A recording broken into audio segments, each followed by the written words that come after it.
Hello, young scholars. This is Mr. Martirone, and in today's segment of the Flip Classroom, I'm going to speak very briefly to you guys about the Columbian Exchange and the slave and triangle trade. So, in your notes, you want to be open to those pages, and we're going to begin our discussion.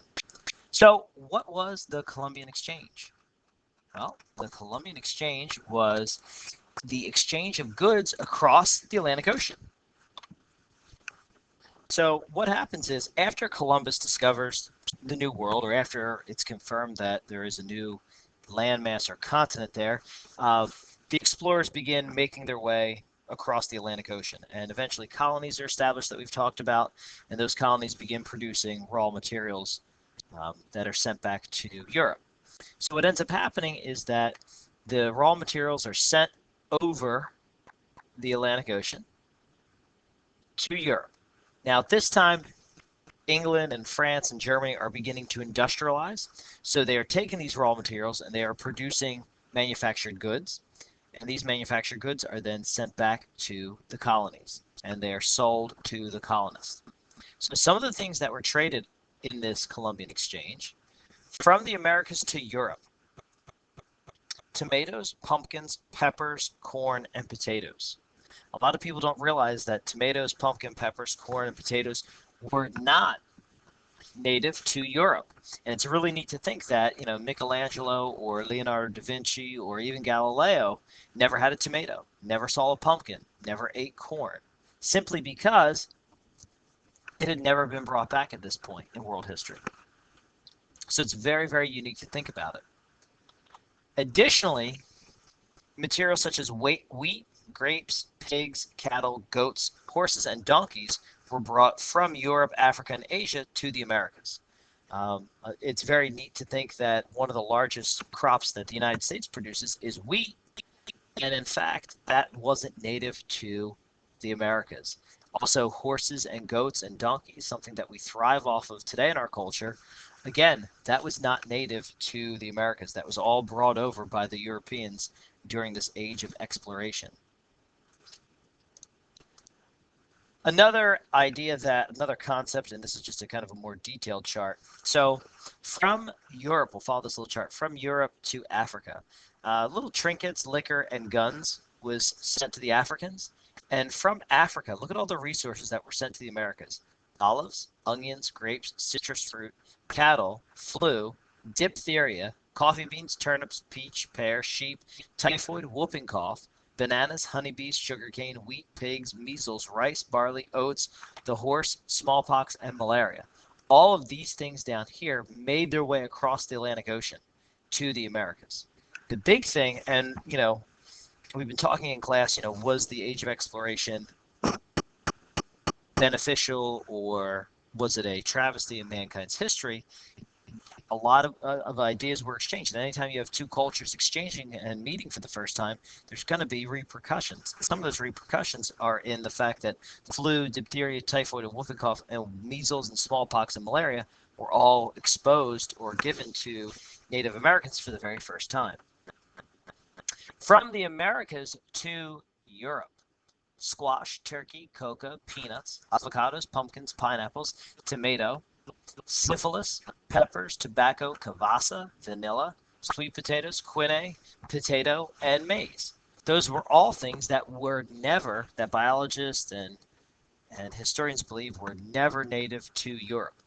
So it was the first time it was an exposure there. So this age of exploration really opens up these new materials and new resources for this part of the world. Another thing that's traded is human cargo, and the travesties of the slave trade cannot be understated. So during the 17th century, Europeans wanted workers for their colonies, and they were working on the colonies because their chief exports were sugarcane, rice, tobacco, and cotton. The Portuguese were the first to use slaves, and they enslaved Native Americans. And because of mistreatment and disease, the Native Americans died. So then the Portuguese brought over Africans to work in Brazil. And very simply put, there's a lot of different theories about how the ideas of slavery began. Some people think it was because the Europeans saw other Africans enslaving each other. But when we come down to it, it comes down to the idea of racial superiority, that the Europeans in the 17th and 1600s or 16th century felt that they were superior than the Africans. And as a result of this, African culture is lost because of the slave trade. One of the things that we don't get a chance to go too in-depthly is that the African culture prior to the Renaissance, prior to the 1400s, was a thriving culture in Central Africa. And as a result of the slave trade, families are ripped apart, and tribes and the rich cultural history of the Africans is lost to us, and it would be changed forever. All right.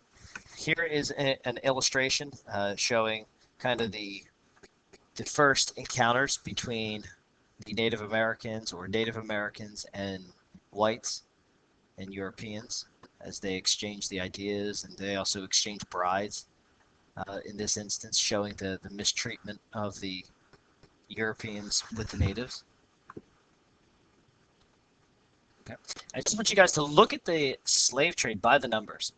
In the early 1500s, there were roughly 2,000 Africans that were sent to the Americas. Now, again, these are rough estimates based on the available data and primary sources.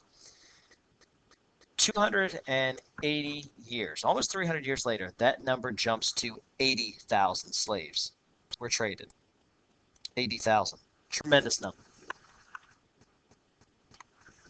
And then by the year 1800, it was estimated that over 11 million slaves were sent to the Americas. And you have to ask yourself, what big change happens in the late 1700s and early 1800s? Well, quite simply, that's the American Revolution. And because the Americas are now free from Great Britain by the late 1700s, many of the southern states and southern plantations were using slaves in their plantations to turn a profit. This image is a pretty popular image for teachers to show their students. Again, slaves were not considered human beings. Now, in the 21st century, we know that obviously they were, but they were treated as human cargo. And the cargo ships were loaded. The slaves were packed below the decks. They were chained together. They were shackled with their ankles together, sometimes their hands. Sometimes they were shackled together around their neck, around their collarbone. And they were put in these crammed quarters where they were forced to endure as they traveled across the Atlantic Ocean. And we all know that crossing took about 3.5 to 4 weeks, depending on the weather. So these are very horrid and unthinkable conditions that these people had to endure. Also, if you're looking at this drawing, if you're looking at this sketch, one of the things is that the racial stereotype that has the slaves portrayed as almost inhuman. And again, this was to dehumanize them so that people would not think of them as human, but think of them as property and as cargo. This is one of the worst travesties. That's an example of man's inhumanity to man. The triangle trade worked as follows. Traders brought goods to Africa to be traded for slaves. Okay, that was step one. Step two is that Africans were sent via the Middle Passage to the West Indies. Step three, while in the West Indies, slaves were exchanged for sugar, molasses, and other products. And finally, step four, those products were eventually shipped back to Europe or to other colonies. So again, step one, slaves are traded in Africa. Human cargo is purchased and bought. Step two, the slaves are shipped across the South Atlantic to the Americas. Step three, the slaves are now working on plantations step 4, the materials they produce are shipped back to Europe so that European merchants and bankers can generate a profit. And here is an image. This is not the Columbian exchange, but this is the triangle slave trade. So here, Europe sends textiles, raw and manufactured goods to Africa.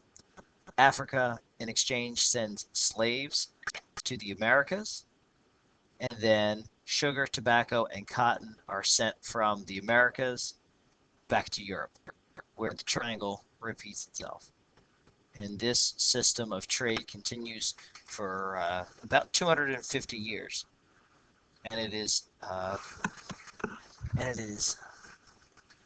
accelerated by the inventions of the Industrial Revolution in England. All right. If you feel I went a little bit too fast, or if you need to see anything again, please do not hesitate to watch this film again, or you can post in the discussion board on Edmodo.